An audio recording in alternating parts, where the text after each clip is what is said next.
Dear students, हमारा topic चल रहा था लोकस यानी कि बिंदु पथ। हमने प्रीवियस वीडियो में देखा था लोकस की डेफिनेशन को, थ्योरम 10.1, 10.2 और उसके कुछ कॉन्सेप्ट्स को। थ्योरम 10.1 बोल रही थी टू पॉइंट्स हैं, उनसे इक्वी डिस्टेंस पर जितने भी पॉइंट हैं उनका लोकस होगा आपका perpendicular bisector of line joining that two points. दूसरी चीज थ्योरम 10.2 में हमने देखा था कि इंटरसेक्टिंग लाइन से तो उनसे इक्वी डिस्टेंस पर जो जितने भी पॉइंट्स होंगे उनका लोकस होने वाला है आपका एंगल बाइसेक्टर। मैं आपको सजेस्ट करूंगा कि एक बार मेरा फर्स्ट वाला वीडियो देख लीजिए ताकि आपका लोकस से रिलेटेड बेसिक कॉन्सेप्ट क्लियर हो जाए। आज के इस वीडियो में हम सीखने वाले हैं सेंटर्स ऑफ ट्राइंगल यानी कि त्रिभुज के केंद्र। ये आपके लोकस का इंपॉर्टेंट पार्ट है, ये आपकी बेसिक ज्योमेट्री का इंपॉर्टेंट पार्ट है। 10th क्लास के लिए तो ये इंपॉर्टेंट है ही है। अगर मैं बात करूं कॉम्पिटिटिव एग्जाम की तो ये कॉम्पिटिटिव एग्जाम में डायरेक्ट क्वेश्चन आते हैं इस टॉपिक से रिलेटेड, चाहे वो फर्स्ट ग्रेड मैथ्स का एग्जाम क्यों ना हो। तो आइए देखते हैं इस इंपॉर्टेंट टॉपिक को, सेंटर्स ऑफ ट्राइंगल।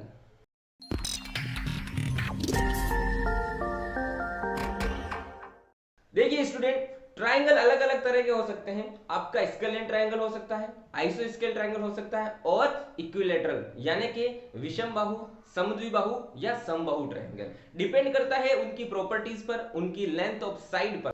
आपके ट्राइंगल एंगल पर डिपेंड करता है। अगर आपके ट्राइंगल के ऑल एंगल्स 90 डिग्री से कम हैं तो हो गया आपका एक्यूट एंगल। यदि आपके ट्राइंगल का एक एंगल 90 डिग्री है वो हो जाएगा आपका राइट एंगल ट्राइंगल, और एक एंगल अगर ऑब्ट्यूज है यानी ये 90 डिग्री से ज्यादा है वो हो जाएगा ऑब्ट्यूज एंगल ट्राइंगल। अब इन ट्राइंगल्स की अलग अलग ट्राइंगल्स के ऊपर डिपेंड करेगा कि उसके जो ये सेंटर्स हैं, जिन सेंटर्स के बारे में हम बात करने वाले हैं, सरकम सेंटर, इन सेंटर, ऑर्थो सेंटर और सेंट्रोइड, ये कहां पर होंगे। तो सबसे पहले हमें समझना पड़ेगा कि ये सेंटर्स क्या चीज है। तो आइए ड्रॉ करते हैं अपन एक ट्राइंगल। मैंने एक ट्राइंगल ड्रॉ किया। इस ट्राइंगल का मैं कोई नाम नहीं लिख रहा हूं, मैं कोई एंगल नहीं बता रहा हूं, ये कोई सा भी एक इरेगुलर ट्राइंगल हो सकता है जिसकी लेंथ ऑफ साइड कुछ भी नहीं पता है। थ्री साइड्स है, थ्री एंगल है, मैंने नेमिंग कर दी। इनके जो वर्टेक्स हैं फ्रेंड्स, ये ट्राइंगल के वर्टेक्स कहलाते हैं ए बी सी। ये हो गई इसकी साइड और ये हो गया आपका एंगल ए, एंगल बी और एंगल।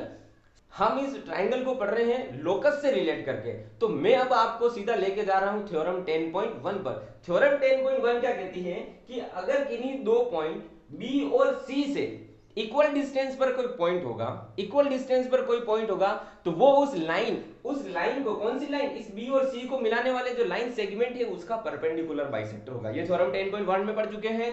तो इसका मतलब मैं इसका परपेंडिकुलर बाइसेक्ट करता हूं। मैं आपको एक चीज और क्लियर कर रहा हूं कि अगर आपने ये टॉपिक क्लियरली समझ लिया तो आपका कंस्ट्रक्शन का हाफ पार्ट यानी 14.2 क्लियर हो जाएगी। सबसे पहले मैं बता रहा हूं कि इस लाइन का परपेंडिकुलर बाइसेक्ट कैसे किया जाता है। तो मैंने इस पॉइंट बी पर कंपास को रखा, मोर देन हाफ ओपन करके एक कट यहां लगाएंगे, इसी तरह से एक कट नीचे की तरफ लगाएंगे, यहां से रखकर एक कट इधर, एक कट इधर, और इस लाइन, इन दोनों क्रॉस को हमने क्या कर दिया, डॉटेड लाइन से ज्वाइन कर लिया। सिमिलरली इस, मैं अब सेकंड टाइम में पॉइंट ले रहा हूं, ए पॉइंट और बी पॉइंट। इस ए पॉइंट और बी पॉइंट से इक्वी डिस्टेंस पर जो पॉइंट होगा वो भी क्या होगा, इस लाइन का बाइसेक्टर होगा, परपेंडिकुलर बाइसेक्टर होगा। परपेंडिकुलर बाइसेक्ट करने का सेम तरीका आपको कंपास की हेल्प से करना है। अब एसी, इसका परपेंडिकुलर बाइसेक्ट हमने किया तो ये हुआ इस पॉइंट पर। हमने क्या किया, एक ट्राइंगल लिया। कौन सा ट्राइंगल, कुछ भी कंफर्म नहीं है, कोई सा भी एक नॉर्मल इरेगुलर ट्राइंगल लिया। उस ट्राइंगल की हमने तीनों साइड का परपेंडिकुलर बाइसेक्ट किया। तो अब ध्यान से देखिए, जहां पर ये तीनों परपेंडिकुलर बाइसेक्टर मिले हैं, ये जो कॉन्करेंट पॉइंट है, इस पॉइंट का नाम हमने दे दिया ओ। ये हो गया है इस ट्राइंगल का सेंटर। यानी कि हमें परपेंडिकुलर बाइसेक्ट किया साइड का तो हमें एक कॉन्ग्रुएंट पॉइंट मिला, जहां पर तीनों बाइसेक्टर आकर मिल रहे हैं, उस पॉइंट को नाम दिया ओ। और ये जो पॉइंट है, इस पॉइंट की क्या स्पेशलिटी है, ये जो पॉइंट है ये इससे और इससे यानी वर्टेक्स बी से और वर्टेक्स सी से इक्वल डिस्टेंस पर होगा। सिमिलरली वर्टेक्स बी से और वर्टेक्स ए से इक्वल डिस्टेंस पर होगा। सिमिलरली वर्टेक्स सी से और वर्टेक्स ए से भी इक्वी डिस्टेंस पर होगा। तो हम इसी इक्वी डिस्टेंस ये हम मेजर करेंगे, ये हम मेजर करेंगे, सेम है। इस इक्वल डिस्टेंस को रेडियस मानते हुए हम सर्कल ड्रॉ करेंगे, और वो जो आपका सर्कल होगा वो कुछ इस तरह से ड्रॉ होगा। देख लीजिए ध्यान से, ये आपके तीनों जो वर्टेक्स हैं उनको टच करते हुए निकलेगा।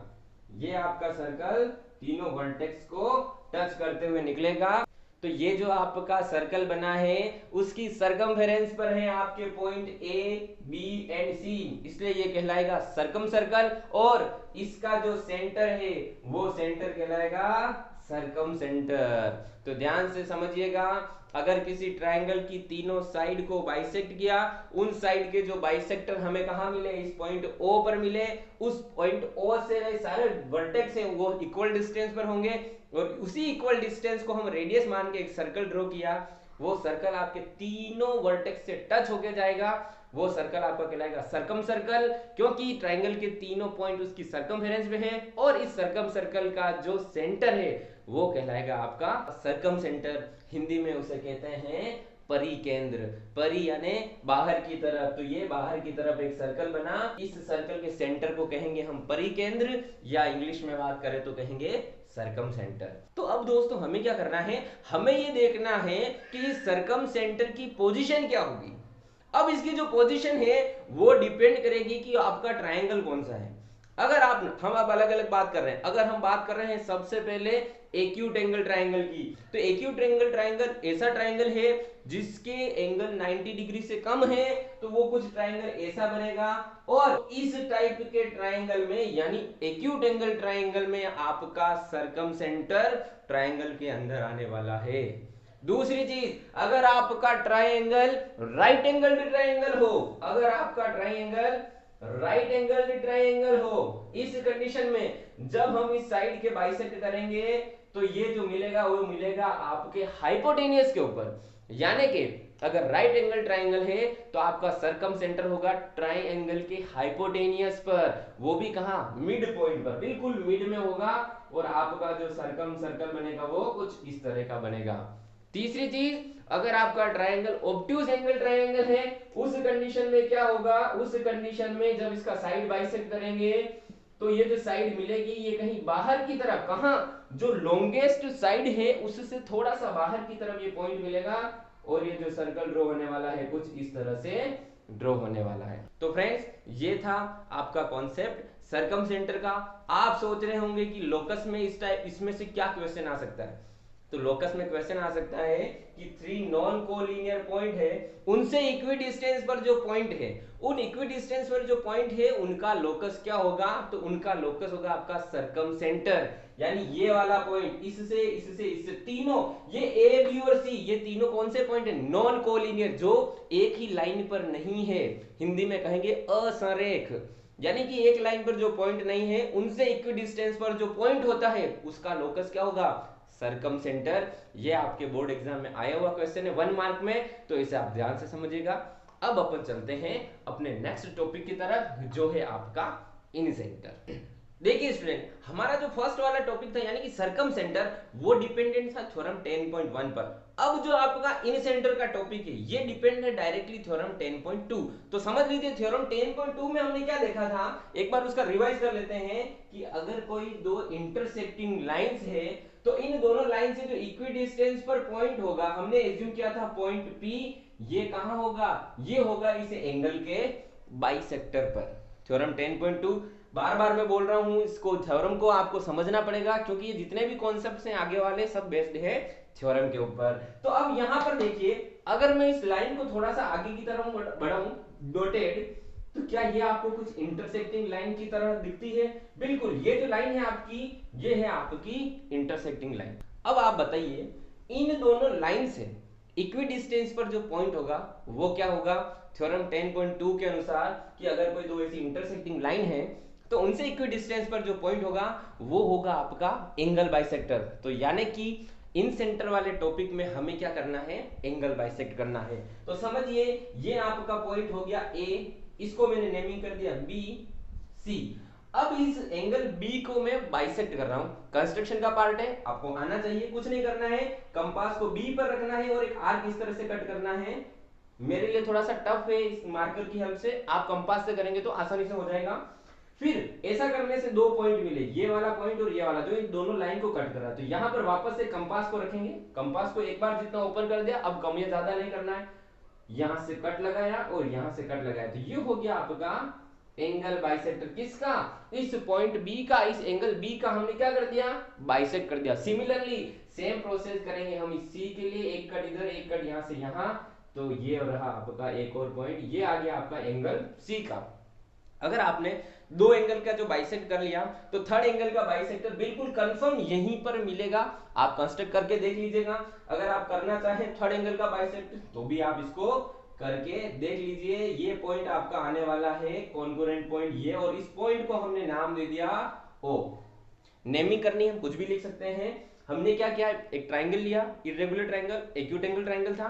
इस ट्राइंगल का क्या किया हमने, एंगल बाइसेक्ट किया। थ्योरम 10.2 के अनुसार एंगल बाइसेक्ट करने से ये जो पॉइंट मिला, अब इस पॉइंट की स्पेशलिटी देखिए, इस पॉइंट ओ की स्पेशलिटी देखिए। पहले सरकम सेंटर में ये जो पॉइंट था वो सभी वर्टेक्स से इक्वल डिस्टेंस पर था क्योंकि हमने साइड बाइसेक्ट किया था। लेकिन इस वाले में हमने क्या किया है, इस वाले में हमने क्या, एंगल बाइसेक्ट। तो ये जो पॉइंट है वो इस साइड बीसी से इक्वल डिस्टेंस पर होगा और ये इस साइड AB से भी इक्वल डिस्टेंस पर होगा। मैं इस इक्वल डिस्टेंस को नेम दे रहा हूं D, फॉर एग्जांपल मैंने नेम क्या दे दिया, D। और ये साइड AC से भी इक्वल डिस्टेंस पर होगा और इसको भी मैंने नेम दे दिया D। एंगल बाइसेक्ट करने से जो पॉइंट होगा वो तीनों साइड, ट्राइंगल की तीनों साइड से इक्वल डिस्टेंस पर होगा और इसी इक्वल डिस्टेंस को हम रेडियस मानकर एक सर्कल ड्रॉ करने वाले हैं। तो ये सर्कल कुछ बनेगा इस तरह से, इस तरह से हम कंपास को ओपन करेंगे और एक सर्कल ड्रॉ कर देंगे।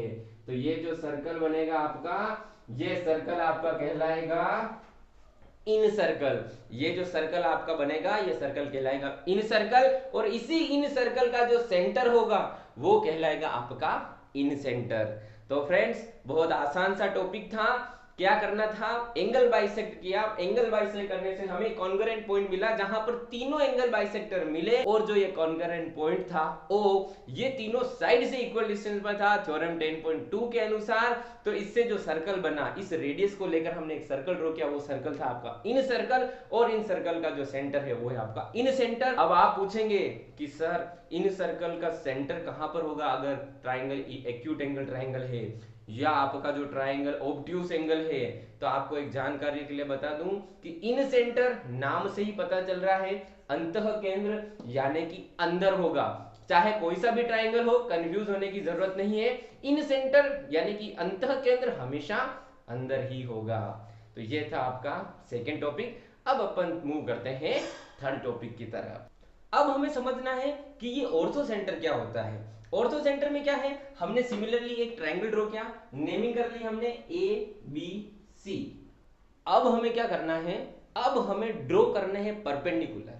परपेंडिकुलर कहां से ड्रॉ करने, परपेंडिकुलर बाइसेक्टर नहीं, ध्यान से सुनिएगा। अब हमें ड्रॉ करने हैं परपेंडिकुलर। परपेंडिकुलर हमेशा ड्रॉ किए जाते हैं वर्टेक्स से अपोजिट साइड पर, वर्टेक्स से अपोजिट साइड पर। और परपेंडिकुलर ड्रॉ करना कंस्ट्रक्शन का पार्ट है, समझिएगा।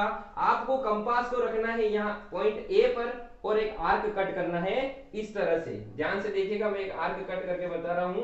ये कुछ इस तरह से एक आर्क कट करना है। कहां से, आपको रखना है कंपास को इस पॉइंट A पर। अगेन आपको एक ये पॉइंट मिल गए दो जो इस लाइन BC को कट कर रहे हैं। अब इस पॉइंट से एक कट यहां लगाना है और एक कट यहां, एक इस पॉइंट से कट लगाया, एक इस पॉइंट से कट लगाया। आपको कंपास की हेल्प से करना है, मैं रफली करके बता रहा हूं, आप बिल्कुल फेयर इसको कंपास और पेंसिल स्केल की हेल्प से करेंगे। तो ऐसा करने से क्या मिला, ऐसा करने से हमें मिला एक परपेंडिकुलर। तो ये परपेंडिकुलर क्या कर रहा है, ये परपेंडिकुलर इस पॉइंट D पर टच कर रहा है। इस परपेंडिकुलर ने कहां टच किया, पॉइंट D पर। इसी तरह से हमें सभी साइड इस वर्टेक्स B से हमें एक यहां पर परपेंडिकुलर ड्रॉ कर दिया, इसका भी नेमिंग कर दी E। यहां से भी एक परपेंडिकुलर ड्रॉ कर दिया और उसकी नेमिंग कर दी हमने F।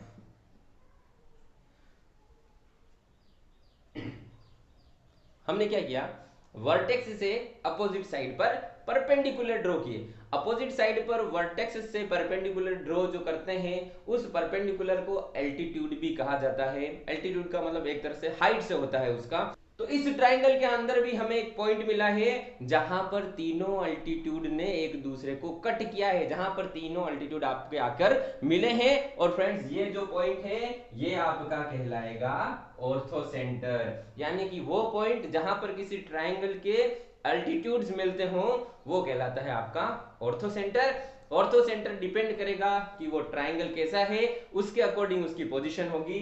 फॉर एग्जांपल अगर कोई एक्यूट एंगल ट्राइंगल है तो ऑर्थो सेंटर अंदर होगा, ओब्ट्यूज एंगल ट्राइंगल है तो ऑर्थो सेंटर बाहर होगा ट्राइंगल से। और अगर राइट एंगल ट्राइंगल है, इस चीज को ध्यान से समझिएगा कि अगर आपका ट्राइंगल कौन सा है, राइट एंगल ट्राइंगल है, इस कंडीशन में आपका ऑर्थो सेंटर क्या होगा, ध्यान से समझिए।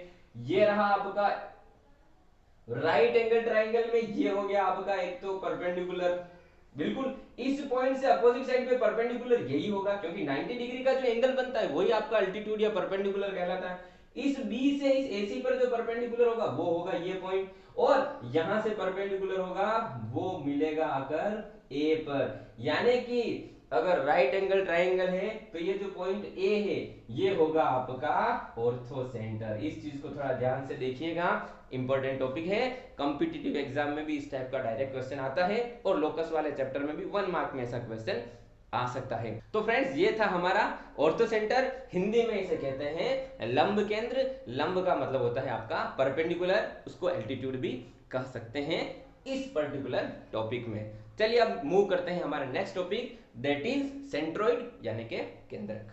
तो सेंट्रोइड समझने से पहले स्टूडेंट हमें समझना पड़ेगा मीडियन क्या होता है। मीडियन होता है किसी वर्टेक्स से अपोजिट साइड के मिड पॉइंट को मिलाने वाली लाइन। फॉर एग्जांपल इस बी सी का मिड पॉइंट ले लिया मैंने कोई डी, और इन दोनों को, किसको, इस वर्टेक्स ए को और इस BC के मिड पॉइंट D को जो मिलाने वाली लाइन होगी वो लाइन होगी आपका मीडियन। यानी कि इस ट्राइंगल का एक मीडियन हो गया है AD। सिमिलरली अगर मैं इस लाइन AC पर कोई मिड पॉइंट ले लूं, उसका नाम अगर मैं दे देता हूं E, तो इस B और E को मिलाने वाला हो जाएगा आपका सेकंड मीडियन इस ट्राइंगल का। इस टॉपिक को ध्यान से समझिएगा, क्योंकि जो नेक्स्ट वीडियो में मैं बनाने वाला हूं आपकी थ्योरम 10.6 वो डिपेंड करेगी इसी कॉन्सेप्ट पर। इसका जो थर्ड पॉइंट ले लिया मैंने, ले लिया इस ए और बी साइड का mid point, that is F, और इस एफ को जो सी से मिलाया वो हो गया आपका थर्ड मीडियन इस ट्राइंगल का। और इस ट्राइंगल के तीनों मीडियन इस पॉइंट पर मिले, उस पॉइंट को हमने नेमिंग कर दी, उस पॉइंट का नाम रख दिया ओ। आपके इस थ्योरम 10.6 में इस पॉइंट को नाम दे रखा है जी। कंफ्यूज नहीं होना है, एक ही चीज है, नेमिंग करनी है, आप ओ लिखे या जी, उससे कोई फर्क नहीं पड़ने वाला है। लेकिन मैंने जी इसलिए लिखा ताकि थ्योरम 10.6 जो मैं एक्सप्लेन करने वाला हूं नेक्स्ट वीडियो में, वो आपको उसमें कंफ्यूज नहीं होगा और अच्छे से समझ पाएंगे। तो यहां पर देखिए हमने क्या किया, मीडियन ड्रॉ किए। मीडियन क्या होते हैं, वर्टेक्स से अपोजिट साइड के मिड पॉइंट को मिलाने वाली लाइन, यानी कि एडी, बीई और सीएफ, ये हो गए तीनों आपके ट्राइंगल के मीडियंस। और ये मीडियंस जहां पर मिले हैं, जहां पर कट हुए हैं, ये आपका पॉइंट जी, और ये जो पॉइंट जी है ये आपका कहलाता है सेंट्रोइड। हिंदी में इसे कहेंगे केंद्रक, यानी कि माध्यिका को, जहां पर माध्यिकाएं मिलती हों किसी त्रिभुज की, वो कहलाएगा आपका केंद्रक, दैट इज सेंट्रोइड। फ्रेंड्स ध्यान रखिएगा, जिस तरह से इन सेंटर हमेशा ट्राइंगल के अंदर ही होता है, सिमिलरली आपका जो सेंट्रोइड है वो उसकी जो पोजीशन होगी वो ट्राइंगल के अंदर ही होगी, चाहे वो ट्राइंगल कैसा भी हो। अब मैं आपको एक्सप्लेन करने वाला हूं सबसे मोस्ट इंपॉर्टेंट चीज, जिस पे बेस्ट क्वेश्चन डायरेक्ट आपके एग्जाम में आएंगे, 1 मार्क क्वेश्चन, या आ सकते हैं आपके कॉम्पिटिटिव एग्जाम में मल्टीपल चॉइस क्वेश्चन में। तो ध्यान से समझिए कि अगर ये ट्राइंगल नॉर्मल इरेगुलर ट्राइंगल है या स्केलेन ट्राइंगल है, हमें पता नहीं है कि ये ट्राइंगल कैसा है, तो उसके जो ये पॉइंट्स हैं वो अलग अलग जगह पर आएंगे, इनकी पोजीशनिंग अलग अलग होगी। लेकिन अगर आपका ये जो ट्राइंगल है, ये ट्राइंगल आइसोस्केल ट्राइंगल है, आइसोस्केल ट्राइंगल यानी समद्विबाहु, जिसकी दो साइड क्या होगी, सेम होगी। इस कंडीशन में आपका सर्कम सेंटर, इन सेंटर, ऑर्थो सेंटर और ये जो सेंट्रोइड है वो एक ही लाइन के ऊपर होंगे। कौन सी लाइन, इस लाइन एडी के ऊपर। कहां होंगे वो हम उसकी बात अभी नहीं कर रहे, लेकिन ये चीज कंफर्म है कि वो कहां होंगे, इस लाइन एडी के ऊपर ही होंगे। कहीं पर आपका सेंट्रोइड हो सकता है, कहीं पर आपका ऑर्थो सेंटर होगा, कहीं पर सर्कम सेंटर और कहीं पर इन सेंटर, लेकिन वो सारे के सारे क्या होंगे, एक ही लाइन में होंगे। और अगर ये ट्राइंगल आपका इक्विलेटरल ट्राइंगल है, यानी कि समबाहु त्रिभुज, यानी उसकी ऑल साइड्स इक्वल है, तो ये जो पॉइंट होगा आपका पॉइंट ओ, यही आपका होगा circum centre, in centre, ortho centre and centroid. तो डियर स्टूडेंट, ये था हमारा आज का topic centres of triangle. Geometry का बेसिक टॉपिक है, मैंने अभी इसको एक्सप्लेन किया था लोकस के कंपैरिजन में। अब मैं क्विक रिवीजन करवा रहा हूं आपका चैप्टर 14.2 के कंपैरिजन में जो कंस्ट्रक्शन का पार्ट है, उसमें डायरेक्ट क्वेश्चन आएगा कि एक ट्रायंगल ड्रॉ करिए जिसकी साइड्स इस तरह से है और सर्कम सेंटर या सर्कम सर्कल ड्रॉ करिए। उस कंडीशन में क्या करना है, हमारा टॉपिक नंबर 1, हमें बाइसेक्टर करना है किसका, साइड का। यह आपको ध्यान होना चाहिए। दूसरा क्वेश्चन आ गया इन सेंटर ड्रॉ करिए, आपको ध्यान में होना चाहिए हमें क्या करना है, एंगल बाइसेक्ट करना है। ये दो चीज आप ध्यान में रखेंगे तो आपका 14.2 जो है कंस्ट्रक्शन का टॉपिक वो भी आपका क्लियर हो चुका है। मेरा पहले वाला वीडियो जरूर देखें, इस वीडियो को ध्यान से देखें। ये आपका जो लोकस से रिलेटेड डर आपके माइंड में बैठा हुआ है, इसको 100% खत्म कर देगा।